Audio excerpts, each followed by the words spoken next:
Eh bien, homme noir, femme noire, homme africain, femme africaine. Why do you put on Indian human hair? Can I ask? Elle demande pourquoi portez-vous les cheveux des autres peuples?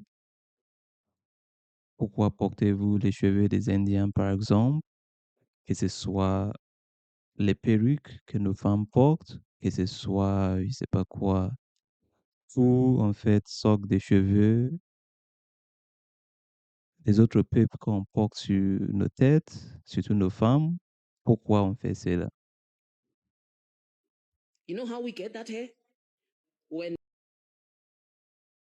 Elle vous pose la question, est-ce qu'on sait d'où viennent ces cheveux? Bonjour et bienvenue sur notre spécial vidéo réactionnelle d'aujourd'hui. J'espère que vous allez très bien. Pour ceux et celles qui me suivent régulièrement, cette vidéo, ce n'est que la suite de ma dernière vidéo que j'ai fait récemment. Et c'était une réaction à cette vidéo que je suis en train de jouer. Je vais revenir sur la vidéo plus tard pour qu'on puisse décortiquer exactement ce que notre tante, notre sœur sud-africaine est en train de dire. Parce que je sais qu'il y a évidemment des gens qui n'ont pas eu l'occasion de regarder ma première réaction. Mais suite à ma première réaction, j'ai eu des retours très positifs, d'accord? Et je me suis dit, pourquoi pas partager avec vous. Il y a par exemple une femme afrodescendante très très intéressante qui a réagi en disant quoi? Elle dit qu'elle est bien d'accord avec le fond, d'accord? Je lis exactement ce qu'elle dit. Elle dit, je suis, je suis d'accord avec le fond que c'est humiliant d'emprunter les cheveux d'autres, d'autres peuples et que ça participe à donner une mauvaise image, d'accord, des peuples noirs et à eux-mêmes et aux autres. Vous comprenez? Donc, ça veut dire, c'est une honte, autrement dit, pour nos femmes de porter en fait les cheveux des autres personnes. Mais elle continue en disant quoi? En disant que, mais ne pas oublier que si certaines femmes noires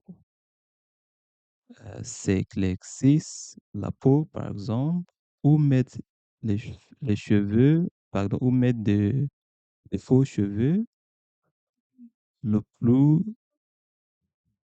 éloigné possible de les véritables textures.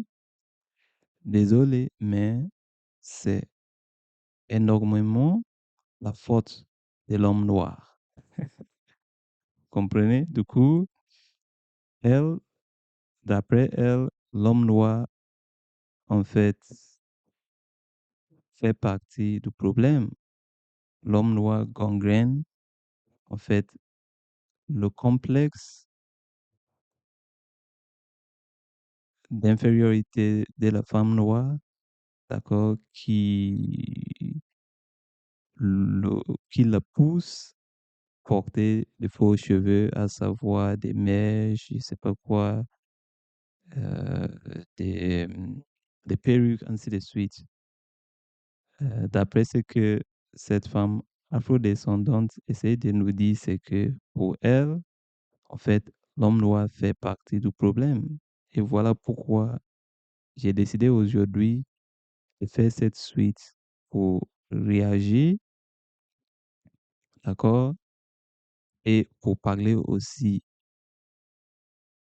aux hommes noirs, parce qu'on doit aussi prendre nos responsabilités.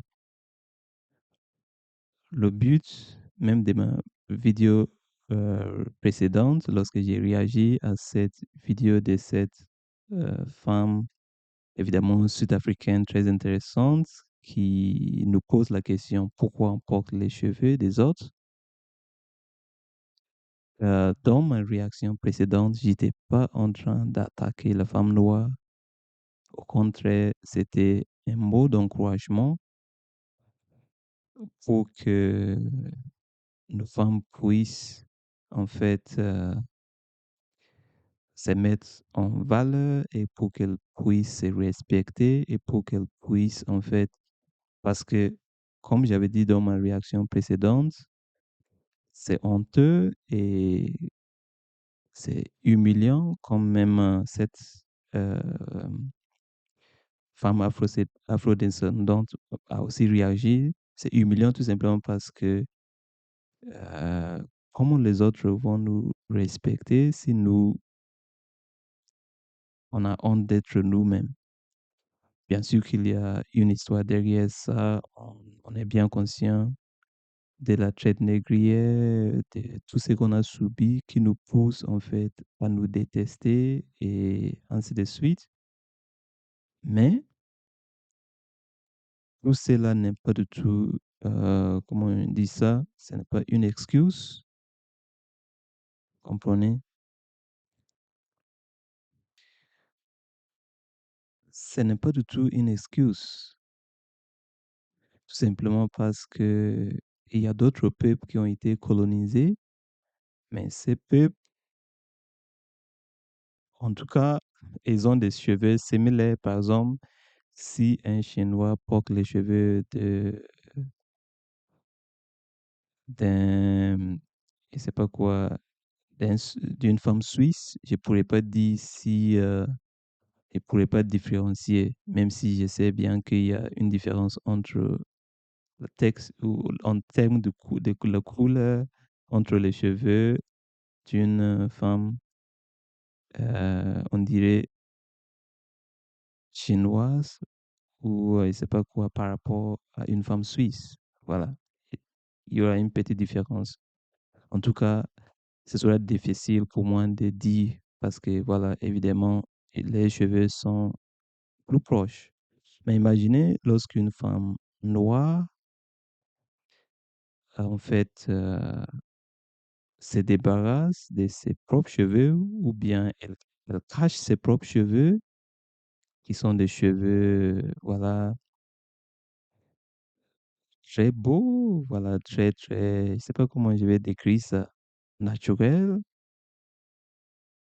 Lorsqu'elle cache ça pour mettre une perruque, et cette perruque qu'elle met ne ressemble pas du tout à ses cheveux naturels, c'est plus honteux parce que c'est plus visible et ça, ça, en fait, ça nous dénigre en tant qu'un peuple parce que plus vous essayez de vous ressembler aux autres, moins ils vont vous respecter parce que déjà, vous vous respectez pas, vous vous considérez pas.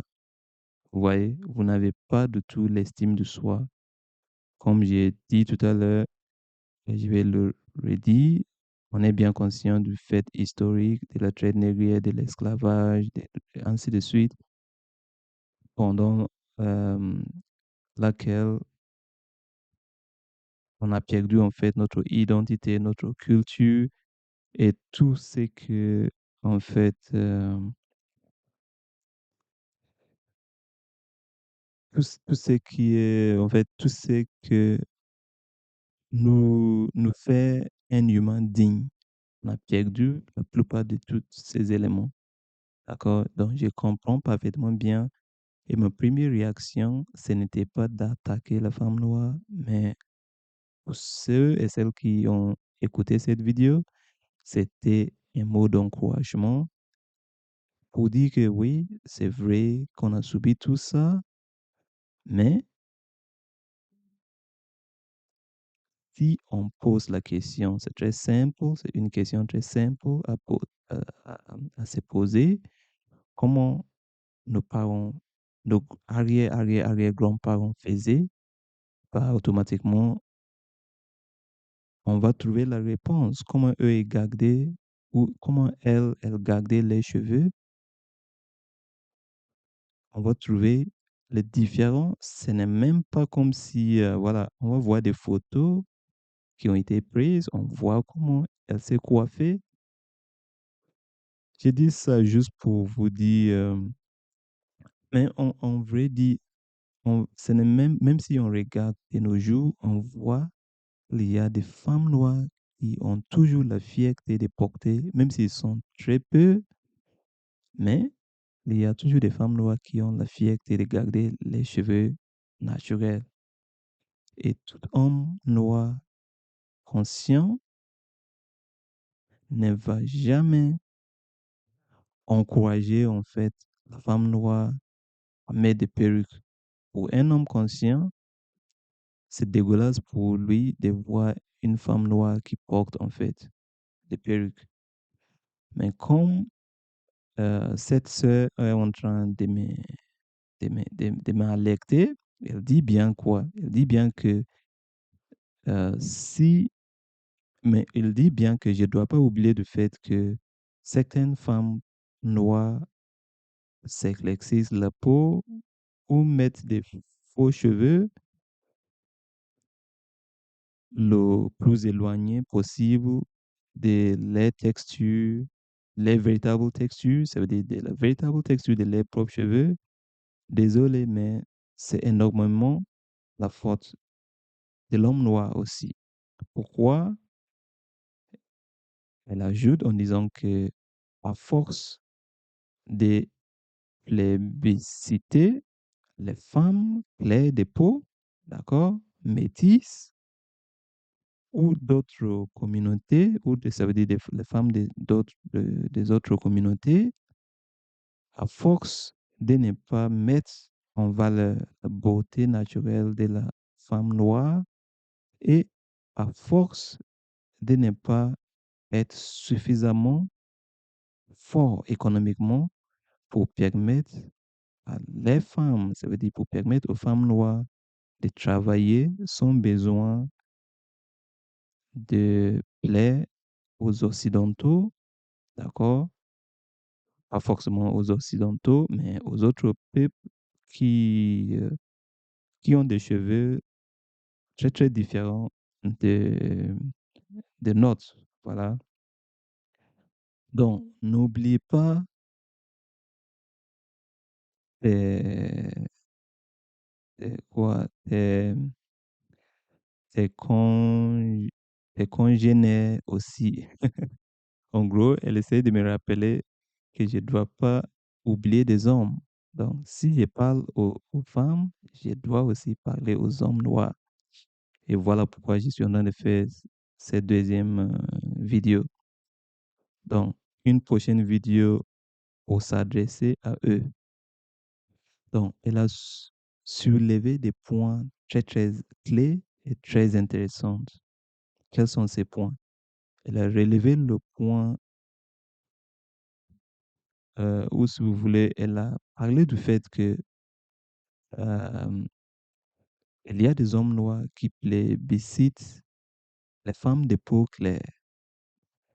Et cela se voit, par exemple, dans les clips musique, les vidéoclips, d'accord? Dans les vidéos, pendant le tournage des vidéos de la musique, on voit que il y a beaucoup des artistes afro qui vont mettre, par exemple, des femmes des autres communautés, d'accord? Ils vont chanter avec des femmes blanches, des femmes, je sais pas quoi, mais, ou en tout cas, soit des femmes métisses, des femmes de peau claire, mais rarement, elles vont mettre une femme ébène, une femme bien noire, bantou, si vous voulez, dans les vidéoclips, alors qu'elles sont noires. Donc, prends donc un homme noir qui est musicien dans vos clips, vos vidéos musicales, vous ne mettez pas en valeur la beauté de la femme noire. Rappelez-vous que lorsque les Grecs ont découvert les femmes noires dans l'Antiquité, en Égypte antique, lorsque nos ancêtres parce que voilà, l'Égypte antique a été envahie par plusieurs personnes, le grec, le romain, ainsi de suite, jusqu'à ce que on a, voilà, on est dispersé partout sur le continent. Mais dans l'époque de l'Égypte antique, les Grecs ont en fait glorifié la beauté de la femme noire avec ses cheveux naturels et tout, tout, tout. Mais aujourd'hui, avec la colonisation, avec le traite négrier, l'esclavage, ainsi de suite, on a perdu cette sens de fierté de notre beauté naturelle, ainsi de suite. Pas tout le monde, mais en tout cas la plupart de nous, voilà, les séquelles restent. Vous comprenez?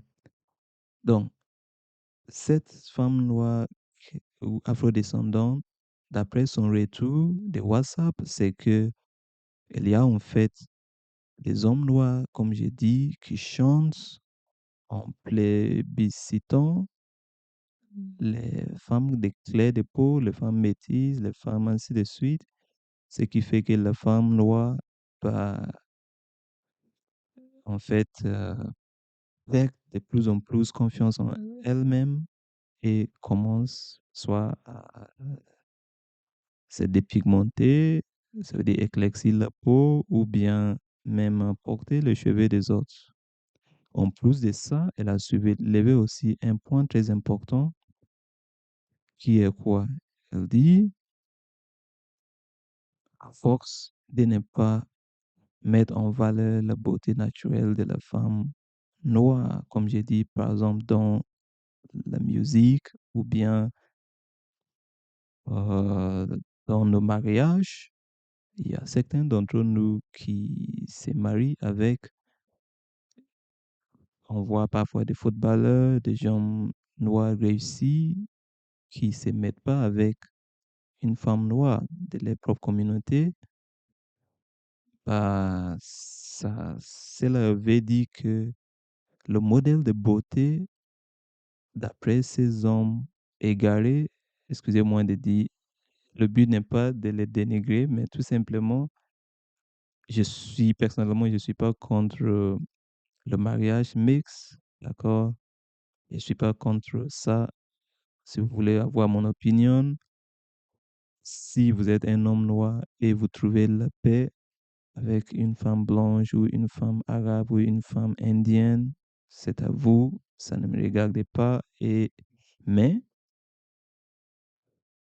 je pense que c'est évident que naturellement, que tes premiers choix doivent être des gens qui te ressemblent parce que c'est comme ça tout le monde fait.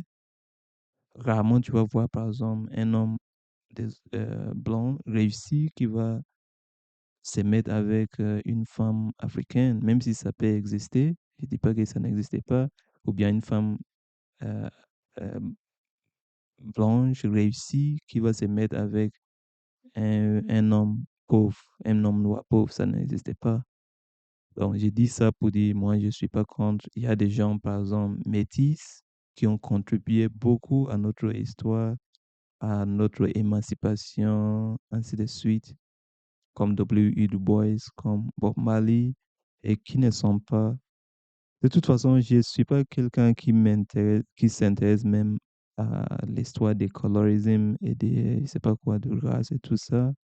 Comprenez? Mais ce qui est sûr et ce qui est naturel et logique, c'est que chaque race se met ensemble.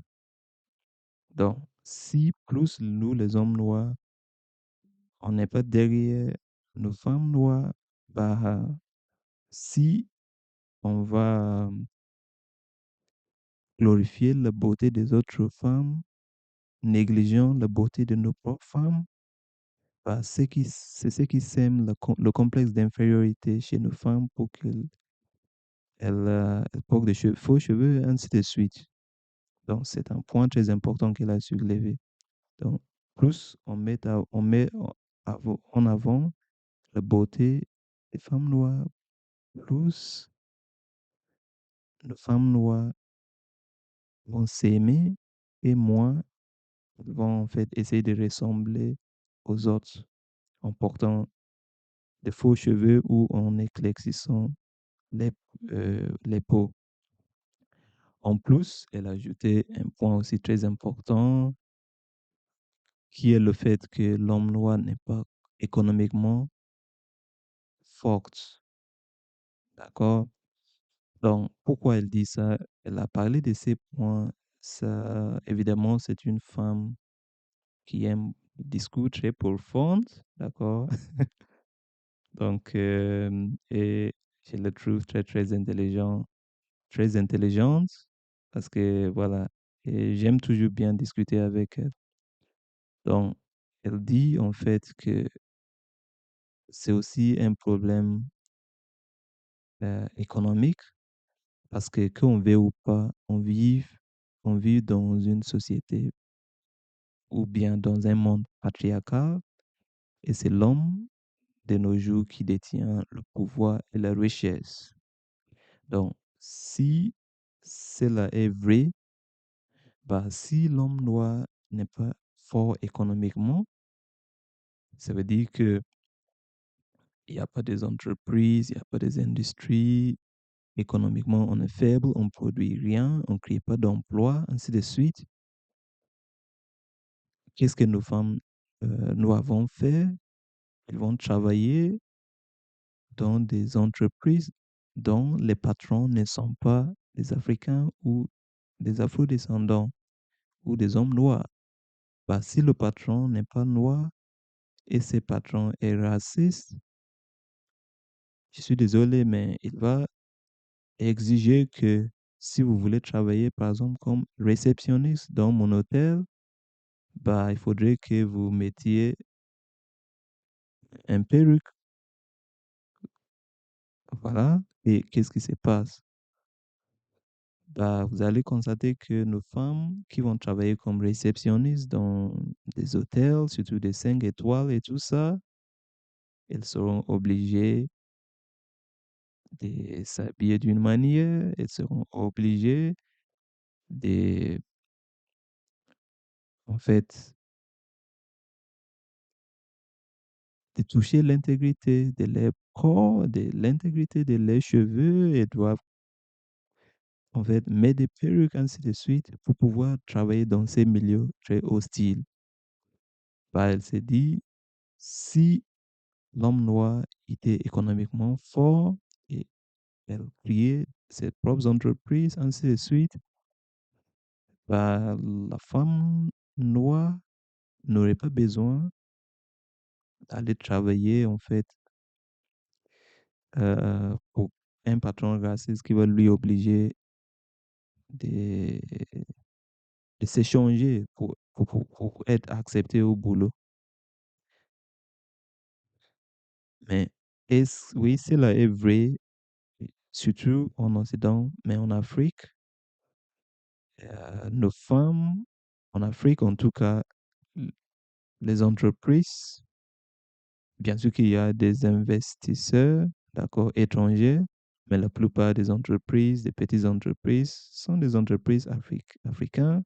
Malgré ça, tu vois des femmes qui portent toujours des perruques, qui vont aller mettre des crèmes qui détruisent le texture de leurs cheveux, essayer de défriser, on dit, les cheveux, essayer de éclaircir les peaux, ainsi de suite, alors qu'ils sont en Afrique. Donc, mais je suis bien avec elle sur ces points, surtout en ce qui concerne la port de perruque, qu'ici, en Occident, il y a en fait certaines femmes noires qui sont obligées de mettre les perruques, ainsi de suite, pour pouvoir être acceptées au boulot. Donc, je vais jouer la suite de la vidéo. Nothing goes right in the life of a Hindu person. Donc, elle nous avait, elle nous avait posé la question si on sait d'où viennent ses cheveux. Donc, elle dit bien que lorsque plus rien ne va dans la vie d'un hindou, donc, pour ceux qui ne savent pas, les hindous sont en fait un peuple hindou, ce sont un peuple indien, c'est bon, c'est la religion principale de l'Inde. Et lorsque plus rien ne va dans la vie d'un hindou, par exemple, qu'est-ce qu'il fait? They go through a ceremony called Tansho. Bon, ils vont faire une cérémonie qui s'appelle Tanju, pendant laquelle, en fait, ils vont couper les cheveux pour signifier ou pour marquer une étape clé de changement, voilà, dans les vies. Voilà, donc le but pour eux, couper les cheveux, c'est simplement se débarrasser de cette malchance, d'accord, pour pouvoir recommencer une nouvelle vie. Where the priest in the temple incantates all the bad luck they are facing onto the hair, because for them to cut hair is such a taboo. But so that it indicates a J'ai new même mis la phase of traduction. metamorphosis, they shave their hair clean. They used to burn that hair because they understood that burning J'ai all the mis des bad luck, sous-titres, until je they vais dire, realized the pour stupid African faciliter. woman wants to put it on their head.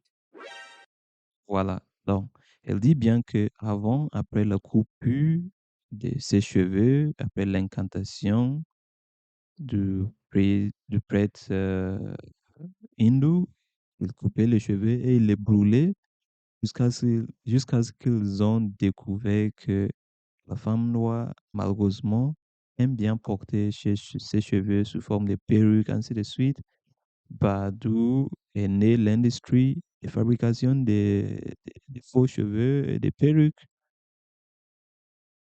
Voilà.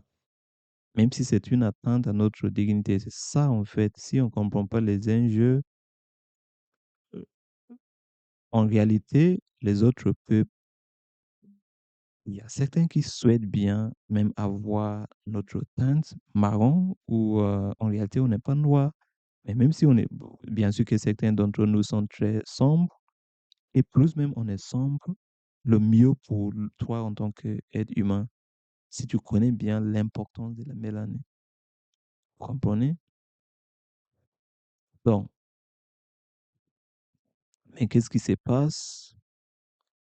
Puisque nous, on ne connaît pas notre propre valeur. Comme j'ai dit, on est un peuple qui a subi beaucoup de choses, des atrocités. Notre identité culturelle a été touchée énormément. Donc, qu'est-ce qui se passe? Et scientifiquement, puisqu'on ne connaît même pas notre biologie, les autres rêvent d'avoir notre biologie. Mais qu'est-ce que nous, on fait?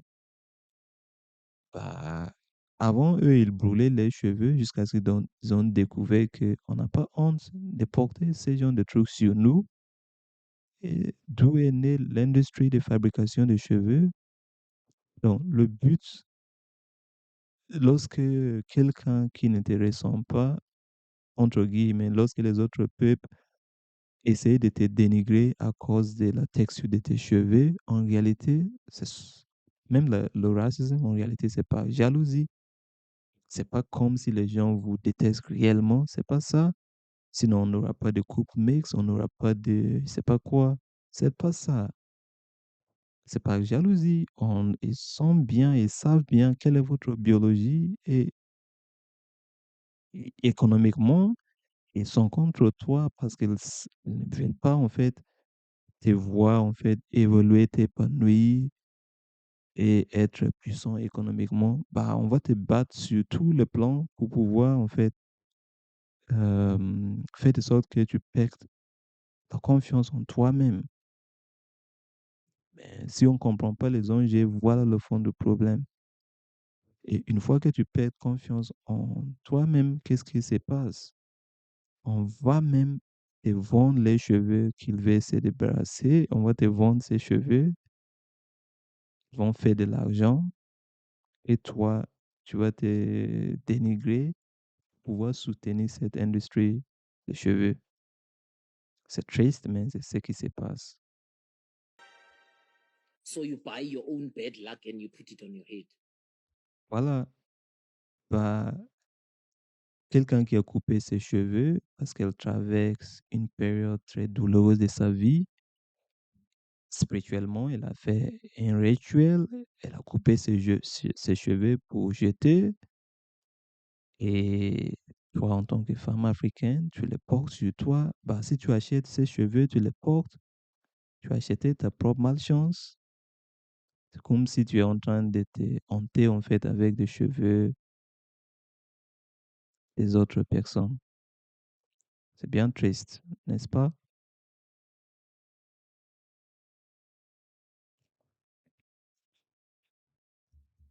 Et cela veut dire simplement que tout ce que, en fait, euh, cette femme afro-descendante, tous ces retours qu'elle m'a fait sur WhatsApp, c'est vrai, d'accord, c'est vrai.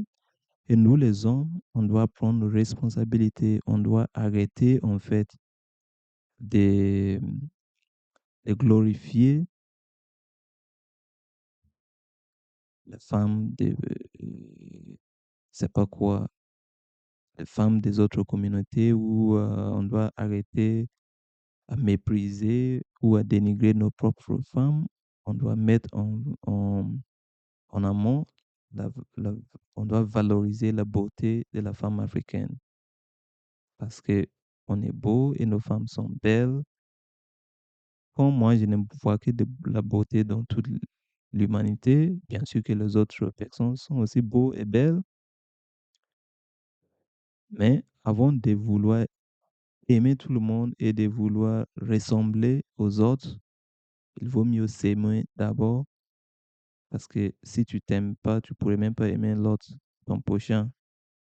Bah, il vaut mieux qu'on valorise notre beauté et qu'on glorifie la femme noire, qu'elle soit brune, brune comme moi, ou brun, ou qu'elle soit très sombre comme ma mère est très sombre, ou dire noir. On peut dire noir, mais ma mère est très noire. Moi aussi, je suis noir, ou tu peux dire que je suis marron. Pour ceux qui connaissent des couleurs, ils peuvent nous dire, moi, j'ai, voilà. Mais si on dit qu'on est noir, bah, on doit être noir et fier. La couleur noire, c'est une couleur très, très puissante et on doit chercher à connaître tous ces éléments-là. Notre histoire, notre culture et notre sœur a soulevé le point qu'on doit être économiquement fort pour pouvoir en fait soutenir la femme noire pour éviter qu'elle en fait elle se détruise. En tout cas, j'espère que vous avez appris quelque chose. Merci beaucoup d'avoir suivi et à très bientôt dans une nouvelle vidéo. Bye bye.